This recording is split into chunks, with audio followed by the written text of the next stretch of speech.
13.2 के आगे के कुछ क्वेश्चन कराते हैं। ये क्वेश्चन नंबर 3 है। सिद्ध करो कि a डॉट बी का whole square is less and equal to B, A के मापांक का होल स्क्वायर बी के मापांक का होल स्क्वायर। इसको हम किस तरह से प्रूव करते हैं यह बताते हैं आपको। अब आप देखें, जैसे ये है a डॉट बी, इसको सिद्ध क्या करना है हमें, ए के मापांक का whole square less and equal to B, ये प्रूव करना है less and equal to B. अब सबसे पहले ये देखो क्या सूत्र होता है ए डॉट बी का। ए डॉट बी का सूत्र क्या होता है, ए के मापांक, बी का मापांक और बीच का एंगल कॉस थीटा। ठीक है, अगर हम दोनों तरफ स्क्वायर करें तो ए डॉट बी का होल स्क्वायर बराबर कितना आ जाएगा, ए वेक्टर के मापांक का स्क्वायर, बी वेक्टर के मापांक का स्क्वायर और कॉस स्क्वायर थीटा। अब हम एक बात जानते हैं, कॉस थीटा का जो मान होता है वो लेस देन तो 1 होता है। मैक्सिमम वैल्यू क्या होती है इसकी, 1 होती है, और मिनिमम वैल्यू क्या होती है इसकी, -1 होती है। -1 से 1 के बीच में वैल्यू होती है। और कॉस स्क्वायर थीटा की बात करें तो कॉस स्क्वायर थीटा की वैल्यू हमेशा क्या आएगी, लेस एंड इक्वल टू भी 1 आएगी। 1 से ज़्यादा नहीं आ सकती कॉस स्क्वायर थीटा की वैल्यू, या तो 1 होगी या 1 से कम होगी। इतना बात समझ में आ गई। अब इसमें दो बातें लो, यदि क्या हो कॉस थीटा की वैल्यू कितनी हो, 1 हो, हम एग्जैक्ट 1 के बराबर लेके चलना है, तो ए डॉट बी का होल स्क्वायर बराबर कितना आ जाएगा, जो ए वेक्टर का मापांक का स्क्वायर, बी वेक्टर के मापांक का स्क्वायर इंटू 1। इसको डाल दो आप समीकरण नंबर 1। अगर दूसरी कंडीशन क्या होगी, दो ही कंडीशन हो सकती है, या तो 1 होगा या 1 से क्या होगी, लेस होगी। कोई सा भी मान लेके चल लो आप। कॉस थीटा बराबर हमने ले लिया 1/2, कोई सी वैल्यू ले सकते हैं 1 से लेस, तो इम्प्लाइज कॉस स्क्वायर थीटा की वैल्यू कितनी हो जाएगी, 1/4। अब आप यहाँ पे रख के देखो एक बार, ठीक है। तो ए डॉट बी का होल स्क्वायर बराबर कितना आ जाएगा, जो ए वेक्टर का मापांक का स्क्वायर, बी वेक्टर के मापांक का स्क्वायर इंटू 1/4।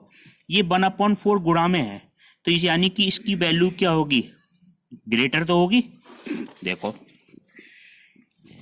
यानी कि ये हो जाएगा A vector dot B vector less than किसके होगा, ए वेक्टर के मापांक का स्क्वायर बी वेक्टर के मापांक के स्क्वायर से। देखो कैसे, यहाँ पे ये कोई सी संख्या जैसे ये है, ये 100 के बराबर है, ठीक है, और ये 400 के बराबर गुणा 1/4, यानी कि 1/4 से गुणा करने के बाद इसके बराबर आ रही है, तो ये वाली वैल्यू तो ग्रेटर हुई।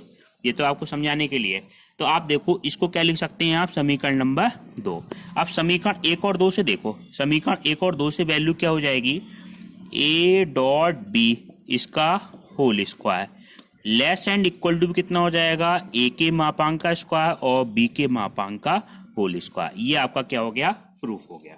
ठीक है, अब आप देखें नेक्स्ट रिजल्ट। नेक्स्ट क्वेश्चन आपका क्या है, ये देखो क्वेश्चन नंबर 4। यदि दो बिंदु P और Q के निर्देशांक क्रमशः क्या है, 3 और 4, 12 और 9 हो, तो त्रिभुज POQ का मान ज्ञात करो, जबकि O क्या है, मूल बिंदु है। अब देखो इसको क्वेश्चन को समझो क्या है।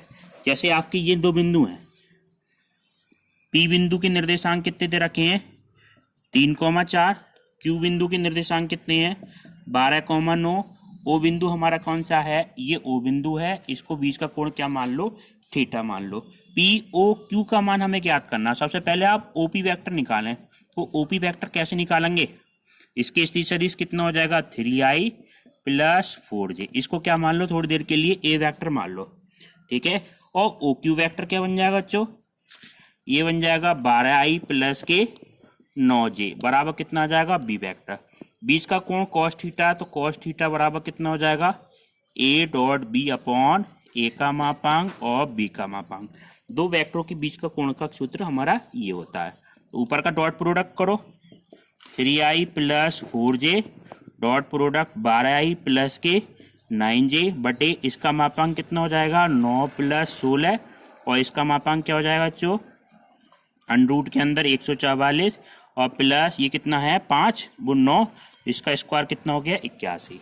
अब देखो किस तरह से करते हैं, आई की डॉट प्रोडक्ट आई से करेंगे, 12 × 36 I dot I plus 9 Chowk 36 J dot J upon, ये √ के अंदर 25 का वर्गमूल कितना हो गया, 5, ये 225 आ जाएगा, इसका मतलब कितना आ जाएगा, 15 आ जाएगा। 225 का वर्गमूल 15 है, तो cos थीटा बराबर कितना हो जाएगा आपका, आई डॉट आई का मान कितना होता है बच्चों, 1, तो 36 प्लस 36 बटे 15 पंजे 75।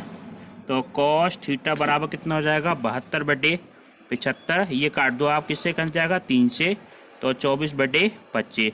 तो थीटा बराबर कितना आ जाएगा कॉस इनवर्स 24 बटे 25। इस तरह से आप कोई सा भी क्वेश्चन निकाल सकते हैं। दो वेक्टर दे रखे हैं तो पहले वेक्टर निकाला, डायरेक्ट इसमें सूत्र लगाया और इनके बीच का कोण हमने निकाल लिया। अब आप देखें,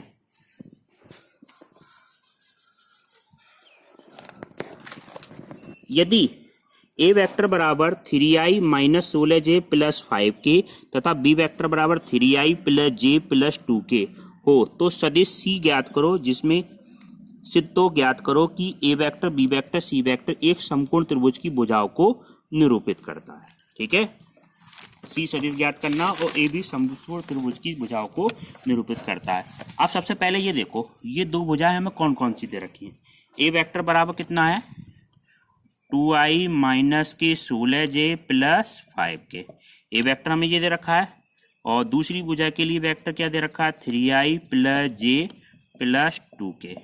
अब हमें ये देखो, इसका डॉट प्रोडक्ट करके देखें, ए डॉट बी करेंगे तो क्या आ जाएगा 2i minus 16j plus 5k dot product 3i plus j plus 2k।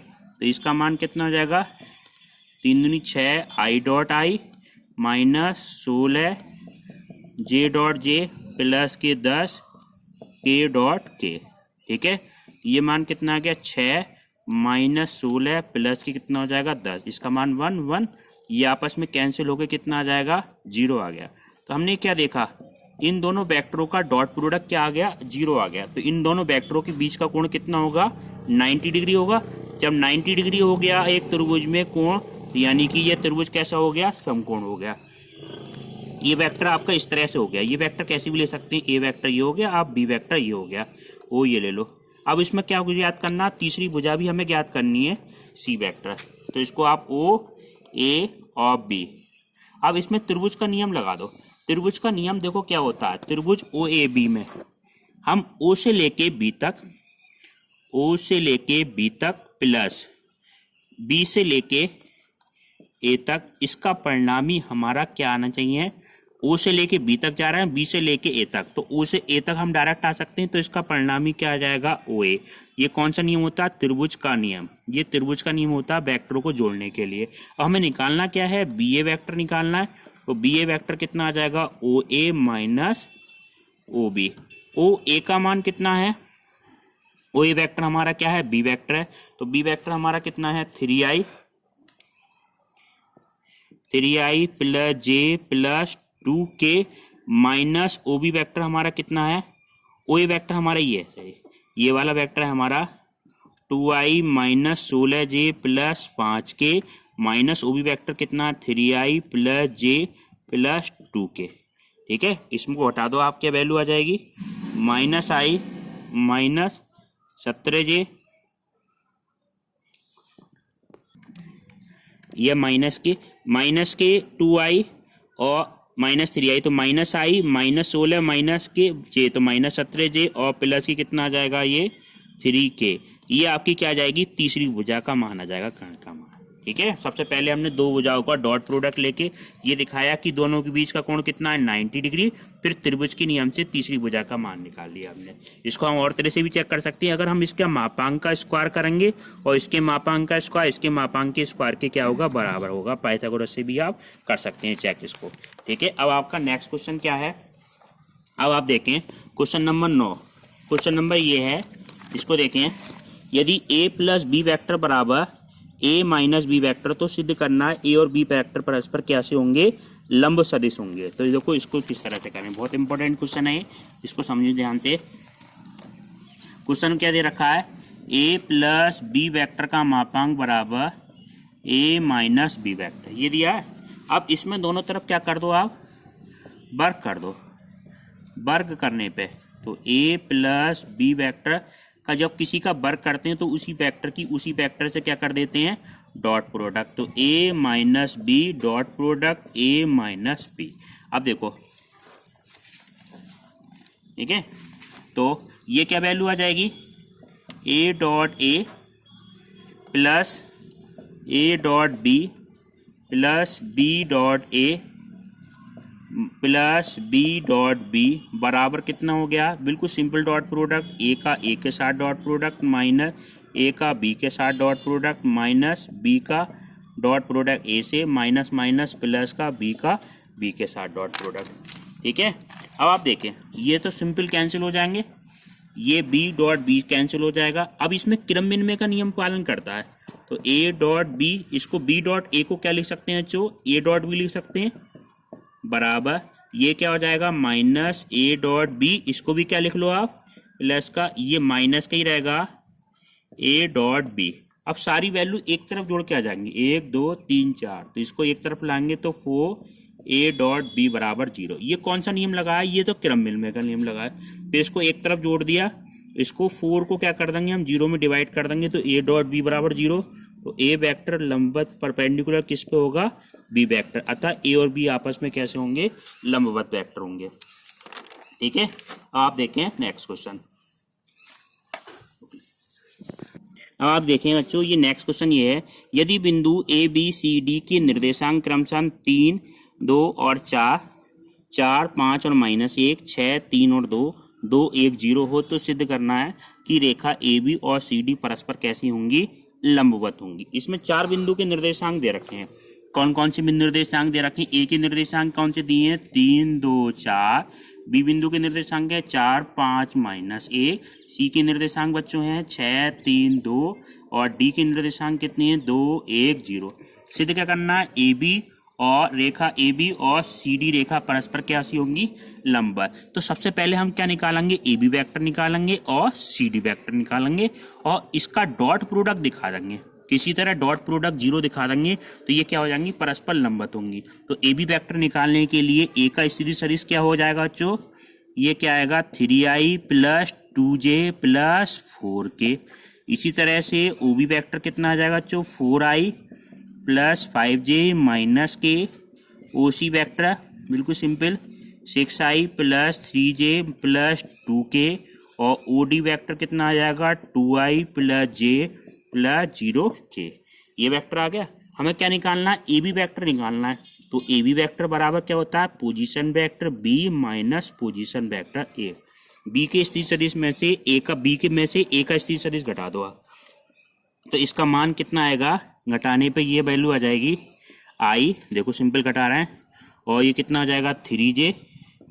ठीक है, और माइनस कितना आ जाएगा? 5k। इसी तरह से अगर हम सी डी वैक्टर निकालेंगे तो ओ डी में से ओ सी वाला घटाएंगे तो ये कितना आ जाएगा बच्चों? 4i और माइनस कितना आ जाएगा? 2j और माइनस कितना हो गया? 2k। जैसे ये घटाएंगे तो आपका ये माइनस का आएगा, क्योंकि ओ डी में से ये वाला घटाएंगे तो माइनस का। अब आपको ये देखो ए बी का डॉट प्रोडक्ट सी डी के साथ कर रहे हैं, तो डॉट प्रोडक्ट कैसे करते हैं? आई का आई के साथ, जे का जे के साथ, के का के साथ। तो ये क्या आ जाएगा? माइनस के 4 I dot I minus 6 J dot J और प्लस का 10 के डॉट के। ठीक है, तो -4 -6 प्लस 10, ये आपका कैंसिल होकर कितना आ गया? आपका 0 आ गया। तो ये दोनों वेक्टरों का डॉट प्रोडक्ट क्या है? 0 है। तो ए बी वेक्टर कैसा होगा? लंबवत। सी डी, तो ये रेखा आपस में कैसी होंगी? आपस में लंबवत होंगी। अब आप देखें नेक्स्ट क्वेश्चन। नेक्स्ट क्वेश्चन समझे, देखो ये बहुत इंपॉर्टेंट क्वेश्चन है, समझे। यदि किसी सदिश के लिए सिद्ध करो कि ए वेक्टर बराबर ए डॉट आई आई और ए डॉट जे जे और ए डॉट के और के वेक्टर, ये सिद्ध करना है हमें। तो अब ए वेक्टर को माने हमें सिद्ध करना है ए वेक्टर बराबर ए dot I I plus A dot J J plus A dot के। तो ए वेक्टर को मान लें हम a1i plus a2j plus a3k। अब सबसे पहले हम किसका मान निकालें? a डॉट आई का मान निकालें। तो a dot I a1i a2j plus a3k। इसका डॉट प्रोडक्ट किसके साथ लें बच्चों? देखो आई के साथ डॉट प्रोडक्ट लें। आई के साथ डॉट प्रोडक्ट लेने के बाद क्या वैल्यू बनेगी? a1 i dot I plus a2 j dot I plus a3 k dot I. ठीक है, देखो ये वाले दोनों तो क्या आ जाएंगे? 0 हो जाएंगे। तो a1 इंटू 1 तो किसका मान आ गया, ए डॉट आई का मान कितना आ गया बच्चों, A1 के बराबर आ गया। इसी तरह से ये देखो, अगर ए डॉट जे निकालते तो क्या आता, A1 आई प्लस A2 जे प्लस A3 के डॉट प्रोडक्ट क्या आता है, ये यहाँ पे जे आता। अब देखो इसका डॉट प्रोडक्ट करते तो केवल किसका होता, जे का जे के साथ तो आता A2 डे डॉट जे, बाकी तो दोनों जीरो हो जाते, तो इसका मान आता A2। इसी प्रकार हम ये देखेंगे ए वेक्टर का डॉट प्रोडक्ट के साथ करें तो वो क्या आएगा, A3 आ जाएगा। ठीक है, अब ये तीनों मान, अब आप देखें इसकी राइट हैंड साइड ले लेंगे। राइट हैंड साइड आपकी क्या है, राइट हैंड साइड है A vector dot I into I, A vector dot J into J plus A vector K dot K. इसका मान क्या निकाला था हमने, A1 आई, इसका मान कितना था A2 जे, और इसका मान कितना आया था A3, ये A2 है और A3 और K। तो ये पूरा वेक्टर क्या बन गया, फिर से जो हमने माना था ए वेक्टर के बराबर, और यही हमारी क्या आ गई लेफ्ट हैंड साइड। इस तरह से अब नेक्स्ट क्लास अगले पार्ट में कराएंगे।